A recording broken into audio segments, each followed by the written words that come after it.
Shri Gurubhyo Namaha. Hari Om. It is my great honor to be with you again, and I'm very happy to see this event going on and expanding into a new dimension of this Indic Thought Festival. I appreciate the great work that Ram Madhav has done. We have a long history. Some 20 years ago, he organized for me at Bharatiya Vidya Bhavan in Hyderabad a debate with the Archbishop of Hyderabad, the senior-most Catholic monk in India, on the issue of conversions. And I can say the debate ended up going very well. And Hari Kiran, we have to honor the great work that he has done, and of course the India Foundation. Now, our subject here is Sanatan. We'll start off with that, Sanatana Dharma. And the Hindu Sanatana Dharma is often referred to as the oldest religion in the world. But essentially, Sanatana also means that which is perpetually renewed. And so the Hindu Dharma is renewed by new gurus in every single generation, and it is always reformulating itself differently in terms of name, form, and action, but its eternal essence remains the same. Now, we live in a universe of time and space, but the Sanatana Dharma looks at that differently. The fact is, from the standpoint of the consciousness at a higher level, at every moment in time, the eternal is present. The infinite is present at every point in space. The whole is present in every single part. You are not the part, you are the whole, which is the entire universe. We are not just experiencing here a point in time, we are experiencing the presence of the eternal. We are not just experiencing a point in space, we are experiencing the presence of the infinite. We are the unbounded ocean of consciousness out of which various waves arise. These waves we experience as name and form, time, place, and person. But if we dive within, we discover that we are the ocean, and everything that we see as a wave is a manifestation of our own inner being and inner consciousness. So the Vedic vision is that we are all one in consciousness. We differ in mind, we differ in body. When I eat food, it doesn't fill your stomach. Each person has a different ideas. All these differences are a manifestation or a celebration of the same deeper consciousness. So to continue even from the last talk and also what Ram Madhav has said, ultimate reality is Satchit Ananda, this eternal being presence, this unbounded consciousness light, and Ananda is unbounded bliss, love, experience, transformation, happiness, but an Ananda is a fullness, Purna. So Ananda can embrace death and sorrow without being limited. It can embrace all limitations. That Ananda is the origin of everything. We are all manifestations of that Ananda. So we are a celebration. The question may be, what is it that we're celebrating? And I think many of us could celebrate things better. And the Ananda comes from within. It is not circumstantial. It is not dependent upon external enjoyment. So in Upanishads, when the Atma is explained, it is said to be the mind of the mind, the prana of prana, the speech of speech, the eye of the eye, the ear of the ear. There's an inner essence behind everything that we do through our faculties, and everything that we experience in the external world through 5 elements, 3 gunas, and so forth. That is the same ananda, which is the ultimate rasa, or essence of everything, which is our true nature, or atma, paramatma. One of the most important things to understand from the standpoint of the Vedic thought is going back to the essence of our being. It is not simply about looking on the outside. So what is Indic thought? Indic thought is not just the outer thought through the intellect, it is the inner cognition through direct awareness. And out of that direct awareness, massive transformational new ideas arise at every moment, so quickly that you may have a hard time putting them down, and so powerfully that you may not want to put them down. It's better to stay in the stream of continuous transformation. It's not just a matter of being creative and producing something.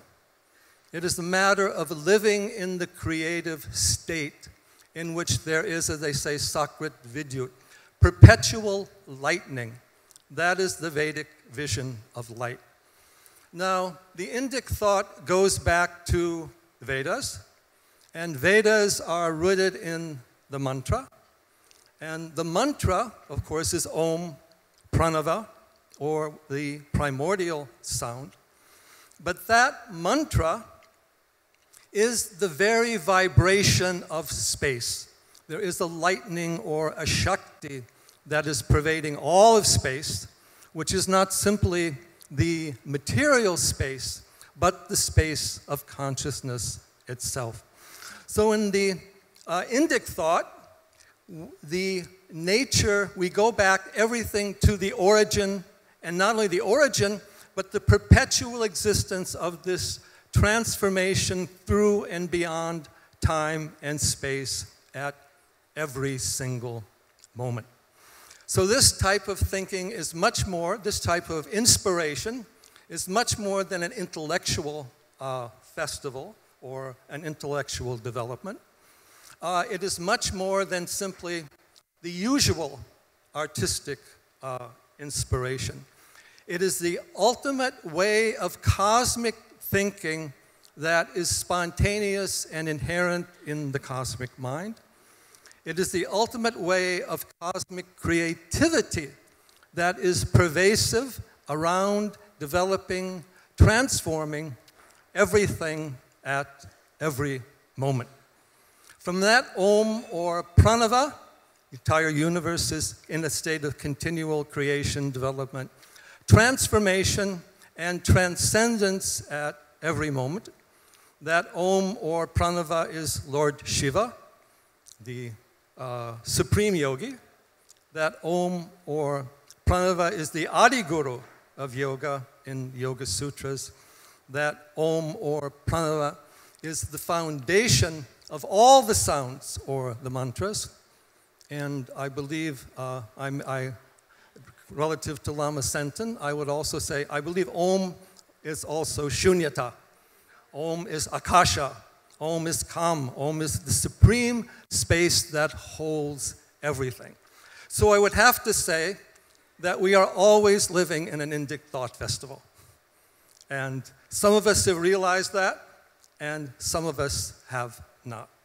We are all living in Ananda. More than that, we are existing in Ananda, even beyond life and death. There is only Ananda.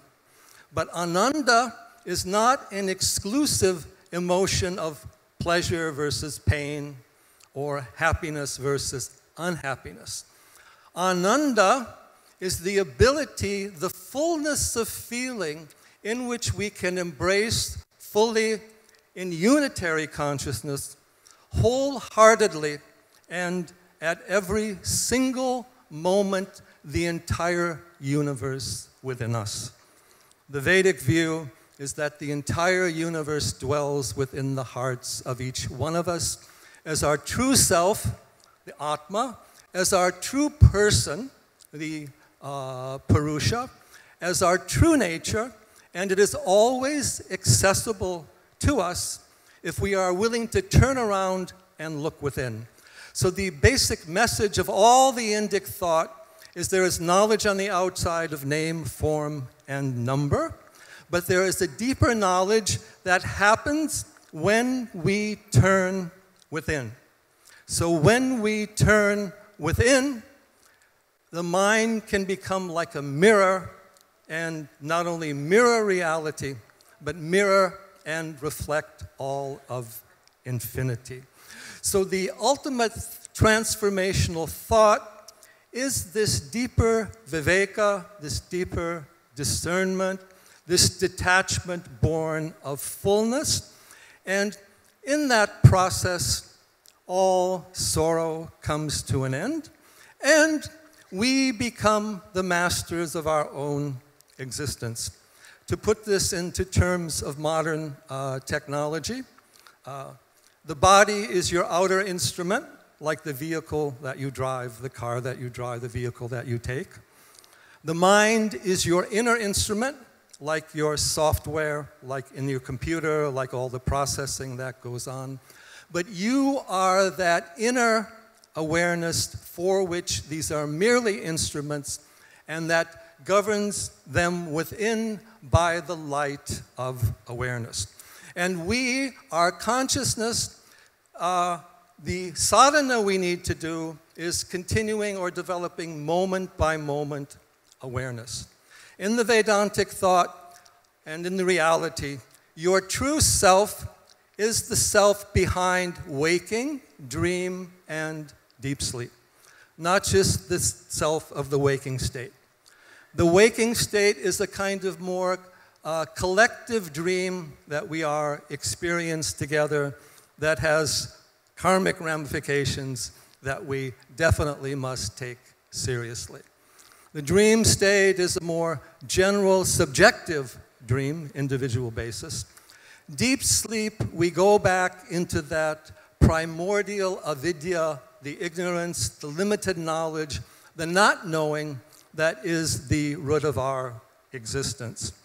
We need to cross over these states, particularly the darkness of that avidya, and go back to the light of consciousness that dwells within the heart. That is not a difficult thing to do, but it requires a radical turning around and change of vision. That in turn rests upon creating stillness, silence, calm, and solitude within, not as an exclusive factor, but as a means of going to the ultimate still point of reality around which everything is always in constant transformation, like the central axis of a wheel along which the wheel is always moving. So it's important to remember that Indic thought is part of this dharmic civilization. It has given birth to the greatest variety of art, music, dance, art, architecture, music, healing of all types. It is absolutely extraordinary, wonderful in many dimensions. It extends beyond the human world to the subtle world, to the transcendent realms. And it is the cosmic creation that is going on in our hearts at every single moment. So we need to reinvigorate, revitalize, rejuvenate Rasayana, bring that Ananda, that Soma back into our lives and into our society, because we can say one thing very clearly from the standpoint of this great Indic tradition. These outer pleasures we're seeking, this outer enjoyment, this outer knowledge is but a shadow of a much greater knowledge, happiness, and awareness within that is unconditioned, unlimited, and perpetual. That is our higher nature. And to discover that, we need to search and move within. Who am I? From where do I arise? What is the nature of my being? what is the essence within me, and also what is the essence of all existence. Everything that we see is a reflection of ourselves, but it is a reflection of that deeper, infinite self. What we need to know is not just our physical being and our psychological being, but that infinite, eternal, universal being within us. That is the Vedantic quest. That is the highest human quest. That is the foundation for all art, all transformation of the highest level. As Bharat Gupta will teach you, the artistic traditions here are not about intellectual embellishment. They are about getting to the ultimate ananda or rasa or essence of truth, supreme ananda. So I want to thank Ram Madhav for putting us in the ananda mode today. And it is my wish, my prayer, that we awaken the ananda of the Sanatana Dharma, and that we lead by inspiration, and that we live by aspiration, and that we overcome all these illusions of Maya, these limitations of the outer mind, and make Sanatana Dharma the universal world culture which it is. Sanatana Dharma should absorb all the cultures of the world into the supreme Satchit Ananda, which is the Atma, which is the supreme self, which is the self of all, and which is our ultimate origin and goal. So with these words, I'm very happy to be at this Indic Thoughts Festival. And may it take us beyond all thought to the highest samadhi. Samadhi is the true goal of all the practices of the Indic thought. It's not about being trapped in the intellect. It is about transcending the intellect through the ultimate energization of Satchit Ananda. Namaste.